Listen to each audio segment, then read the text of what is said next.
రెండవ వాడు వారిని గద్దించి, నీవు అదే శిక్షా విధిలో ఉన్నావు గనక దేవునికి భయపడవా? ఒక దొంగకు అర్థమైంది ప్రియులారా, ఒక దొంగకు అర్థం కాలేదు. అర్థమైనటువంటి వాడు ఏమంటున్నా అంటే, ఆ రెండవ వాడిని గద్దించి రెండవ వాడు మొదటి వాడిని ఏమంటున్నా అంటే, నీవు నేరము చేసి వచ్చి సిలువ వేయబడినావు, నీకు అర్థం కాలేదా? ఈయన ఏ నేరము చేయలేదు, ఏ పాపము చేయలేదు. ఈయన నిర్దోషి, నిష్కల్మషుడు, పాపులలో చేరక ప్రత్యేకంగా బ్రతికినటువంటి వాడు అని వానికి అర్థమైంది. కానీ ప్రియులారా, మొదటి దొంగకు అర్థం కాలేదు. అటనే మన క్రైస్తవ జనాంగానికి అర్థముగాక ప్రియులారా, వ్యర్థముగా ఆయనను ఆరాధిస్తూ ఉన్నారు. నేటి దినాల్లో అనేకులు ప్రశ్నలు వేస్తూ ఉన్నారు, బైబిల్లో ఎక్కడైనా క్రిస్మస్ అని వ్రాయబడి ఉందా అని. వాస్తవంగా అయితే బైబిల్లో లేదు, నిజముగా అయితే లేదు. అయితే మన దేశానికి ఎందుకు ఈ పండగ, అన్ని దేశాలకు ఎందుకు వచ్చిందంటే, ప్రజలకు ఆనాడు చదువు సందేలేనటువంటి వారి కొరకై ప్రియులారా ఇలాంటి పండగలు ఒక ఆచరణ పెట్టి దేవుని యొద్దకు నడిపించేదానికి మాత్రము ఒక వేడుకగా, ఒక పండగ అనేటువంటి దాన్ని ఆచరించారు. కానీ పరిశుద్ధ గ్రంథం అనేటువంటి బైబిల్లో అయితే అలాగూ లేదు. కాబట్టి ఎవరైనా అడిగినప్పుడు మనం వారికి అలాగూ జవాబు చెప్పలేం. లేని దాన్ని మనం చూపించలేం, ఉన్నదాన్ని చూపించవచ్చు. యేసు ప్రభు కలువరి సిలువలో ఎందుకు చనిపోయినాడో చెప్పవచ్చు.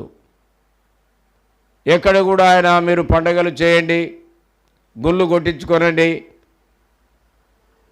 ఆయన ఇలాంటి ఆచారాలు ఎక్కడ కూడా ప్రియులారా ధూప నైవేద్యములు వేయండి అని ఎక్కడ కూడా యేసు ప్రభు 2000 సంవత్సరాల నాడు భూలోకం వచ్చినప్పుడు నూతన చట్ట ప్రకారము మనమందరము దారి తొలగి ఉండగా ఒక నూతన చట్టాన్ని ప్రవేశపెట్టాడు ఆయన మరణం ద్వారా.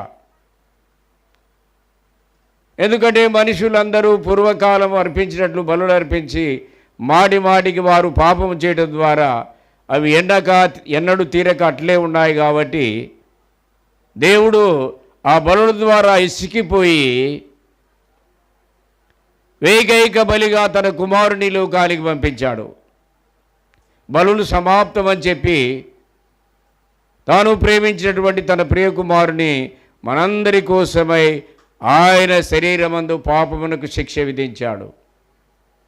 చూడండి, రోమీలకు రాసినటువంటి పత్రికలో వ్రాయబడినటువంటి మాట ఏమంటే, 5వ అధ్యాయంలో మనం చూసినట్లయితే ప్రియులారా చూడండి, దేవుని వాక్యంలో నుండి రోమా పత్రిక 5వ అధ్యాయంలో మనం చూస్తే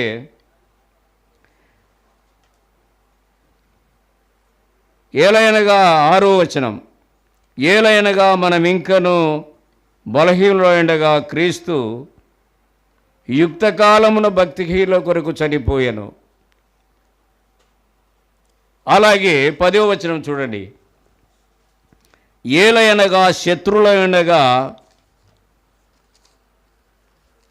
ఆయన కుమారుని మరణము ద్వారా దేవునితో సమాధానపరచబడిన పక్షమున సమాధానపరచబడిన వారమై ఆయన జీవించుట చేత మరణించేముగా రక్షించబడుదుము. దేవుడు తన కుమారుని మరణము ద్వారా మనల్ని రక్షించాలని శత్రువులను ప్రేమించినటువంటి వాడు.